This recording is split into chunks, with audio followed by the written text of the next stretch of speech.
Hello, Newsweek friends. I am Dorie Clark, and I am so happy to be here with my good friend, Chester Elton. Chester is a New York Times best-selling author. He is an expert in employee appreciation, employee engagement. He's the co-author of a variety of books, including The Carrot Principle, All In, and Leading with Gratitude. Chester, so awesome to have you here. Delighted to be on your show, and congratulations, the first of many, I'm sure, with Newsweek. And who better to kick off their presence on LinkedIn than the infamous Dorie Clark? Good for you. Well, thank you. And you are a wonderful first guest, because we're going to be talking about a lot of important themes that I think are on just about everybody's mind these days as we are finding our way in this extremely strange time, the COVID world. We're going to be talking about gratitude. We're going to be talking about anxiety, which is, in fact, the topic of your newest book. But I also want to make sure, because this is live, to welcome some of our amazing colleagues who are here joining us from around the world. So viewers, I would love to hear from you. Please feel free to type into the comments where you're from. We want to see who's here so we can greet you. Feel free to type into the chat so that we can say hi to all of you guys. And let me go ahead, Chester, and just kick things off. So one of the great quotes I love about this, I feel like, somebody was feeling very creative on this day, but the Globe and Mail from Canada, which is where you're originally from, has christened you the Apostle of Appreciation. And one of the things that I think is so interesting, I mean, employee appreciation is something that's always been in vogue, but especially now in the COVID world where people have, I think, frankly, been struggling. So many of us, they're sent home abruptly. People are having to work from home. Many people are either, some people have lost jobs. Many people have found themselves having to work twice as hard to keep up with constant stress and changes. How can leaders actually effectively show appreciation to employees now? I mean, if there are people who are watching who are managers or they're leading people, what are some of the things that they actually should be doing to help these employees who may be feeling a lot of stress and possibly a lot of burnout? Yeah, I mean, great questions. And of course, before COVID, we'd say unprecedented. Well, now when we say it, we really mean it. It really is true. And I think what happens, particularly with COVID, the best leaders that we've studied, and many of them as they're part of our leadership group, they do two things really well. They up communication, right? They fill that void. And I think that's a form of gratitude in keeping you in the loop, right? You know this as well as anyone. You coach a lot of entrepreneurs. When there's a gap in communication, that gap gets filled, right? And it gets filled with rumor, innuendo, and fear. So one of the best things that leaders can do right now is constant communication. We coach a lot of executives and say, look, if you think you're over communicating, it's probably about right? Secondly, is you need to up your gratitude. And the reason for that is, particularly if you've got now everybody working from home, they don't have that collegial spirit, you can't just walk into someone's office and so on, is there's a real fear that I will be forgotten, that I will be left out. And so when leaders reach out and ask simple questions like, how are you doing today? How can I help? Or what do you think? One of my favorite questions. And then they listen.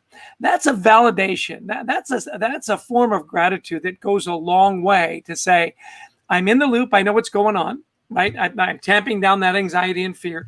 Secondly, they've reached out to me. They've thanked me for my work. They've asked me for my opinion. And now I do feel like I'm part of the team. The thing that leaders need to remember is you have to be very intentional about it.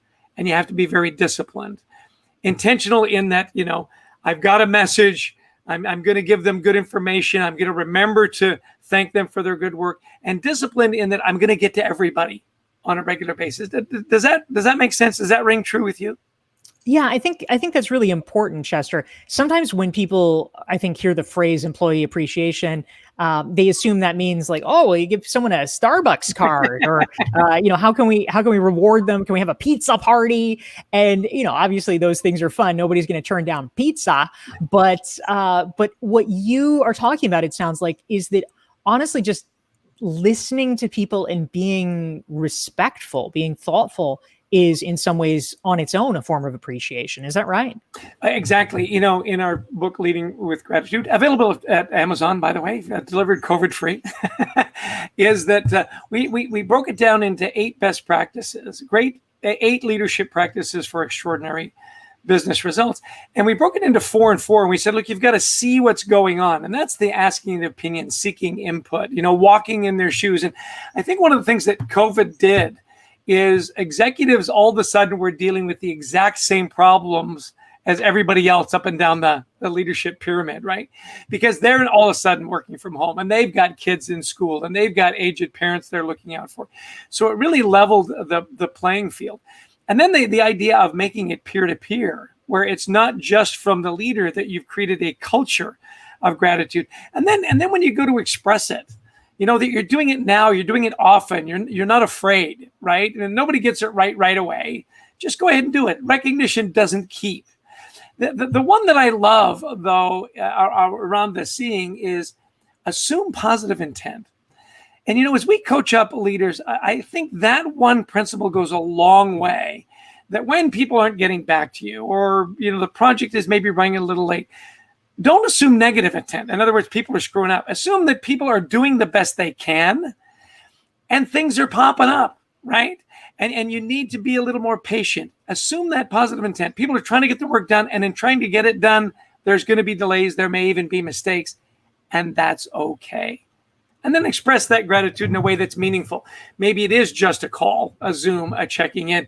Maybe it is pizza, right? We had a great leader. She said, at the end of every week, everybody gets together on Zoom and we have a wine and wine session. You bring your favorite wine and you complain about anything, Amazon or, schooling or whatever. She said, actually, it got to be so popular, we had a kind of hangover Saturday morning sessions. So, you can do a lot of things that are subtle. And you make a good point. I think a lot of leaders think when they express a lot of gratitude that they're soft, right? That's a soft and nice to have skill. I will tell you, in COVID and really any crisis, it's a must-have skill. And it is a hard skill because you're dealing with so many different people and so many different emotions. Would you agree? I think that's right on, Chester. Thank you so much. And I just want to greet some of the great friends who are here joining us in this conversation. We have Anna here. We have a LinkedIn user from Michigan who's here. We've got Nihar in Dallas. We have Nils from Sweden.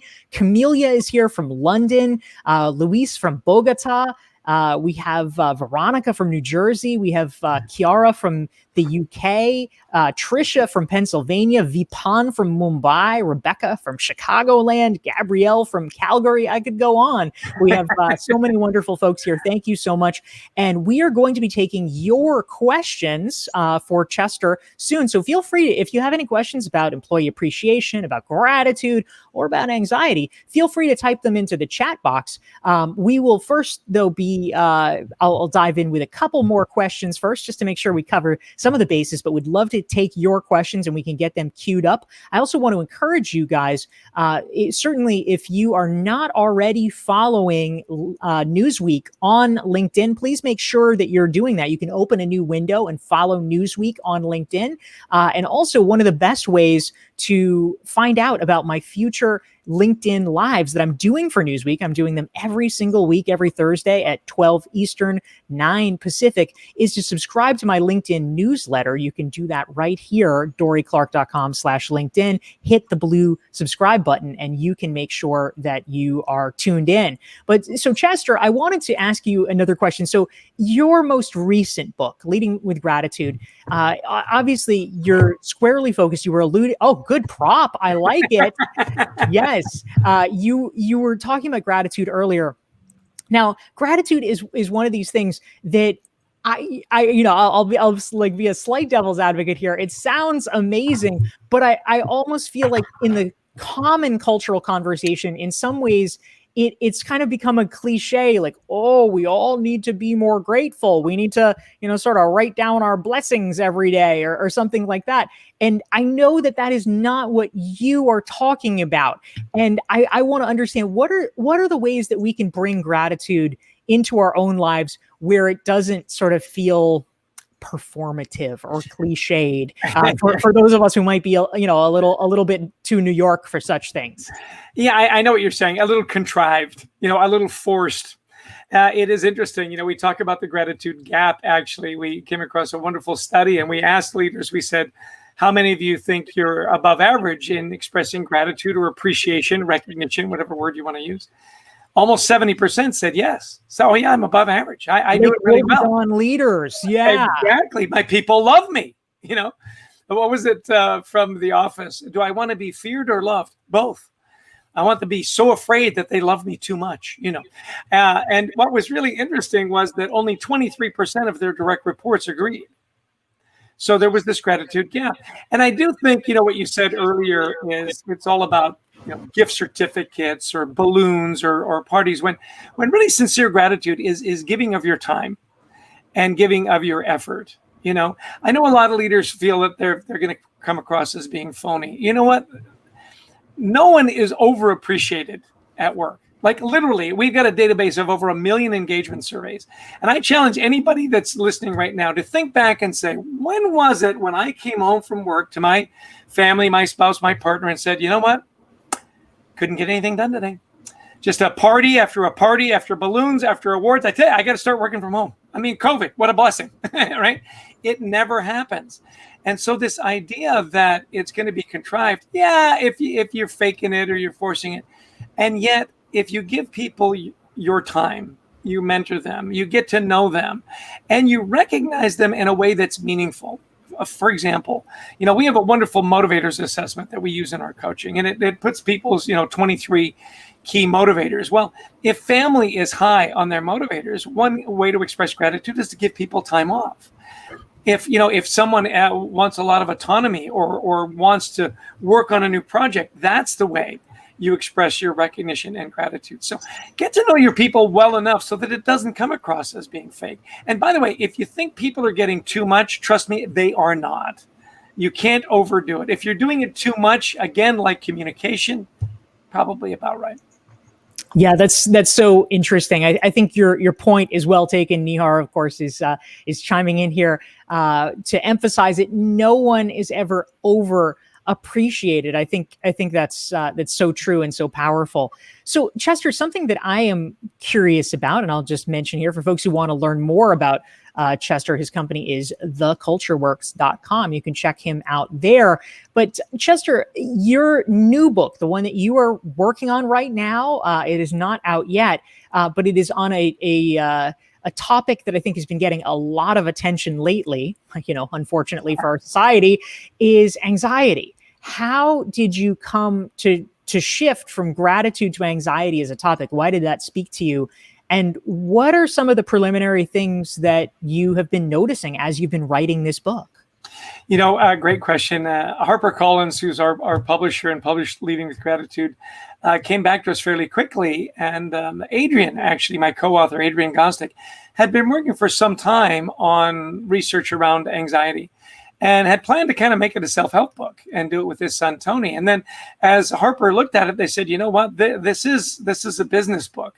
Adrian and I have spent the last 20 years not just delving in on leadership and gratitude. Our main focus is on culture. And of course, when you focus on great cultures, leadership, teams, and this thread of gratitude, do I feel valued in my work, are all there. Well, it became very apparent to us, especially with the advent of COVID, that almost everybody is dealing with some kind of anxiety.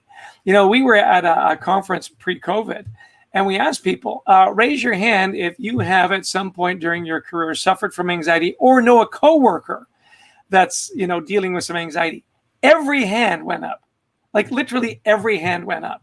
Well, I'm sure if we were to do it now, if we were to take a poll of people here in the midst of the COVID crisis, I guarantee you wouldn't have to say, or know somebody. It would be, have you dealt with? And of course, the ramifications of that are tremendous. I mean, loss of engagement, loss of productivity, straining personal relationships. I mean, you've seen the numbers as well as I have that, opioid abuse is up, alcohol abuse is up, abuse in the home is up. And it all comes back to this: how are we dealing with anxiety? And so we really took a deep dive on it. And I will tell you, Dorie, what was really interesting for us is the younger generations in particular are dealing with it at higher levels than older generations. And maybe it's just the older generation is a little more secure where they are and so on. I think it's also that, Gen Z and millennials in particular aren't afraid to talk about it, right? My generation, I'm the tail end of the baby boomers. Trust me, you never talked about anxiety and stress. I remember going through a particularly hard time when I was working for larger corporations, and I was very good friends with our CHRO. And she said, Chester, you need to talk to somebody. You need to go to counseling. And I said, absolutely not. I never want that in my jacket. You will destroy my career if they know I've had to go to counseling. Isn't that sad? And even now there's a stigma, right? I sprain my ankle, I get a cough, I take some time off. People are still very afraid to say, you know what, Dorie, I need a mental health day. I need to take time off. And so we really love this work because it goes a long way, I think, to dispelling those myths that, mental anxiety and stress is just as debilitating as breaking your leg. And we need to get over that. And we need to get leaders to talk about it. And I'll tell you, the number one way we've found to break down those barriers is when leaders share their stories of anxiety. It gives everybody else on their team permission to then express it as well. I'm sure you've had the same situation. Yeah, I think that's a really important point that you raised, Chester. And yeah, absolutely. I think culturally it has been prevalent for so long that people need to muscle through and get things done. But we're at a moment now where, sort of interestingly enough, headlines were made a couple of weeks ago when Michelle Obama admitted to saying that she was experiencing low-grade depression, which, honestly, I wonder who isn't at this point. And so we're reaching a point now where it's not just a certain stigmatized group of, well, they can't hack it. Almost everybody, to a greater or lesser extent, is dealing with some swirl of anxiety or depression or just heightened levels of stress and being on edge, because culturally we are in a very challenging moment. So I think that's right on. I thought this was an interesting comment that came in, and please feel free, guys, type your questions into the chat box. We would love to hear from you and hear your questions. I can take them, Chester can take them, and I'll encourage you, make sure, if you are not already, follow Chester on LinkedIn. You can open up a new window, follow Chester, follow me, follow Newsweek, and you will get all kinds of great conversations coming down the pike. But Tim wanted to know, he says, a client told me his boss called him at home just to check in, but that, which sounds good, right? That's appreciation, but it created anxiety. Exactly. There was a hidden agenda. What would you say to a situation like that? If you were that boss who obviously, I'm sure did not want to create anxiety in his employee,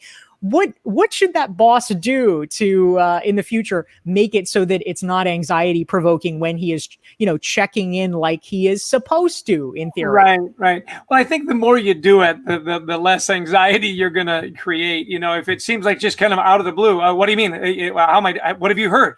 Who have you been talking to? Right. And you develop that cadence where you say, look, listen, I'm just going to check in every now and again. We're all struggling. And I think that's the important part to break down we are all struggling. I know in my house, there are days when I just get overwhelmed. So you know what? I'm going to start just calling people and checking in. It was really interesting. We were doing another podcast just yesterday. Really interesting company called Life Guides. Companies are putting together online help and so on, employee assistance programs.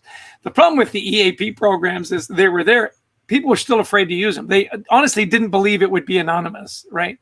So again, you start sharing stories. Well, we asked, so what are some of the triggers? What are some of the things that you can see that may be evidence that maybe people are struggling? And interestingly enough, Dorie, one of them was people aren't taking their time off. Like you said, we're all under the gun. We're all working harder, because we're taking that commute time and we're putting it into work time.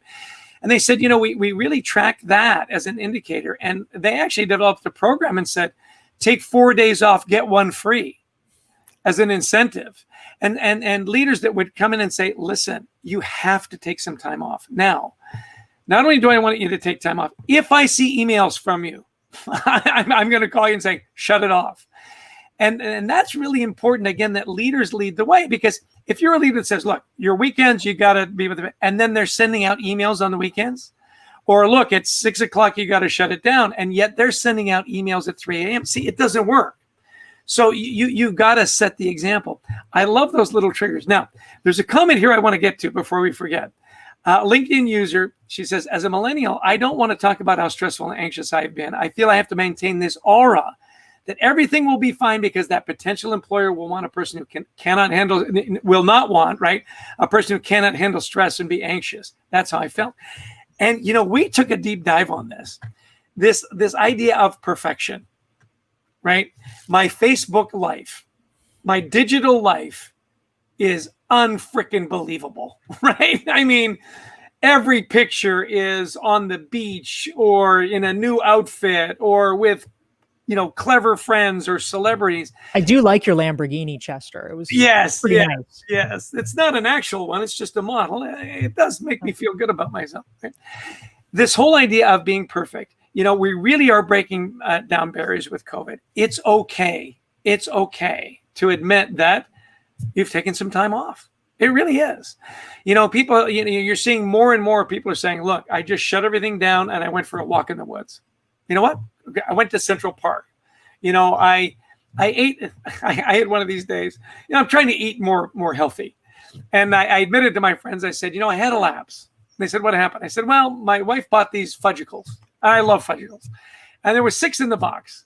And I ate one and I thought, you know what? I'm in a treatment. I ate the whole box. I even froze like the top of my mouth, and it didn't matter.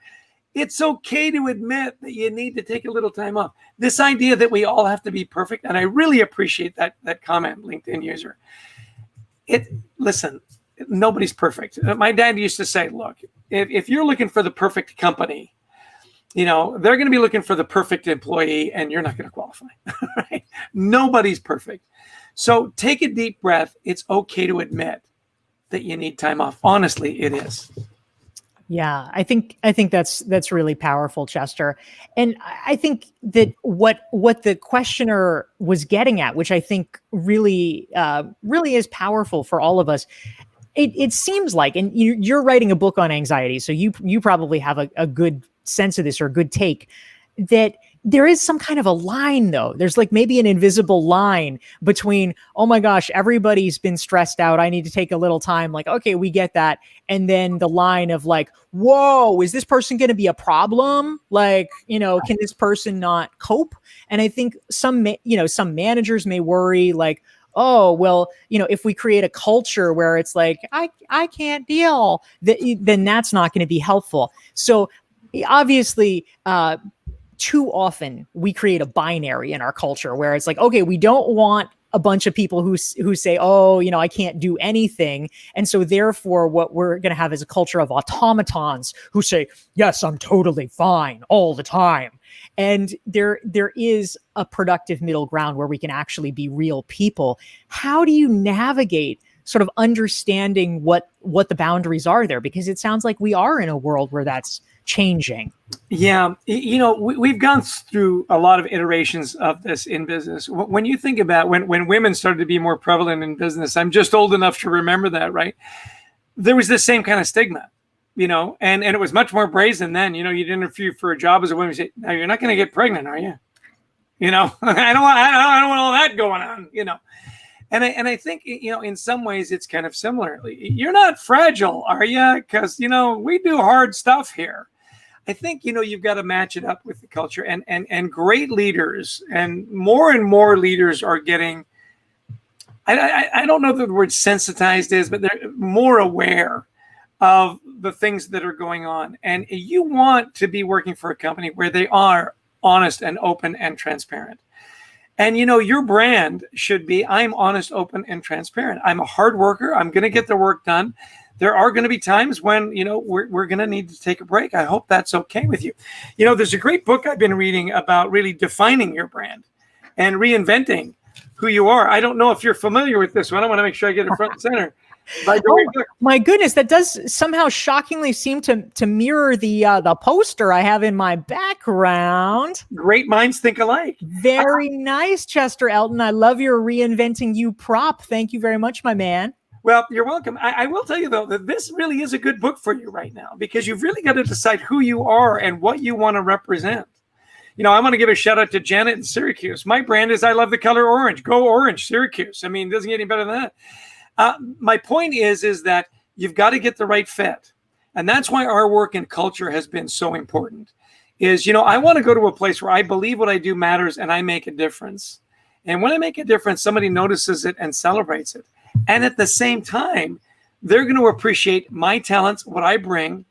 And there are going to be times when we get overwhelmed and I need to take a day, and that's okay. Or more. American Express does this really, really well. Not only do you get 3 months off paternity leave, which I think is phenomenal, they literally had a year dedicated to mental health well-being.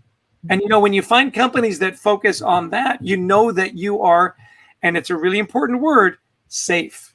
You're safe to talk about things. You have that, emotional safety or psychological safety that's so important. So listen, as long as you're open and honest and transparent, if people have problems with you being that way, then you know what, you maybe haven't got the right fit. And I hope that's helpful.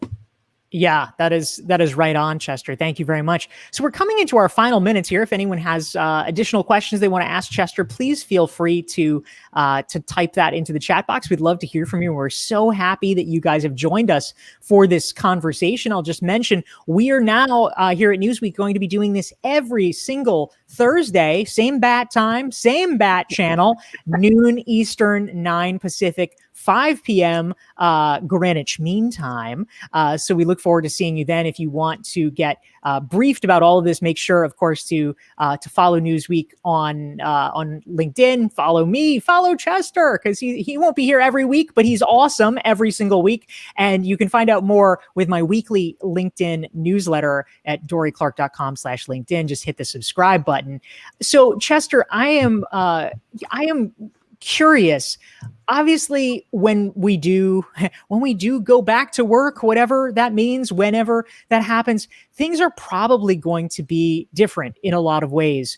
And I am curious, as you forecast the future a little bit, how are you seeing things shake out? When after this experience, which I think it's probably not unreasonable to call a national trauma or an international trauma that we have endured. There's going to be changes.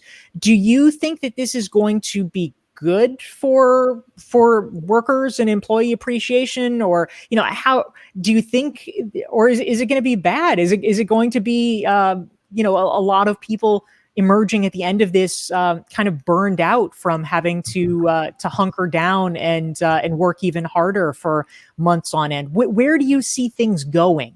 Yeah, my hope is that we're all a lot more sensitized. You can call it a national, moment. It's a global moment. It really is. And I think what it's done is it's really made us more grateful for what we do have. And this is my hope, that we are a little more kind to each other, right? We really are dealing with big issues right now, whether it be social injustice and so on, the racial issues that we're going through, particularly in the U.S., that we are more grateful, more kind, and more than anything, more patient. So as we start coming back to work, you have to ask those questions. Are you comfortable coming to work? What does a safe workplace look like to you? Here in New York, it's once you're in the workplace, I think people feel safe. It's getting to the workplace. Do I have to get on a train or a subway? Do I have to get in an elevator, with 30 other people? And be grateful for companies that have that compassion, and more are. So I think we're going to really see in the midterm hybrid, a lot more people are going to be working from home for a lot of reasons. One is, it's pretty productive. For a lot of people, it works well. I do want to give a shout out to Mary Olivia, by the way. She said she's downloading my book on her Kindle. I really appreciate that. And I think Michelle Cato, her little quote is really important as we wrap up, that it's okay to not be okay. It really is. And I think companies are really realizing that if you're going to attract and get great talent, you're going to have to deal with a lot of issues, family and work. And, with our work in anxiety, and by the way, that book doesn't come out until May of next year. So put it on your calendar. But leading with gratitude, the idea there is it's not just a better way to lead your organization. It's really a better way to live. When we are more grateful and more sensitive to each other, that's a great way to lead. We've got all the statistics to prove it. It's also just a better way to live. And that's my hope post-COVID. Yeah, that's wonderful, Chester. Thank you so much. Chester Elton, he's the New York Times bestselling author of Leading with Gratitude, of All In, and the Carrot Principle. So you can check out the Chester Elton Oov. Oh, look at that. And holding up Reinventing You as well. Thank you so much. That's great. We are so pleased to have you, Chester. And thank you to all of you who joined us live. It's a wonderful conversation thanks to your contributions. We look forward to seeing you every Thursday, 12 Eastern, 9 Pacific, 5 p.m. GMT. And until next week, Chester Elton, thank you so much. Grateful to be on your show, Dorie. Good luck. Thank you.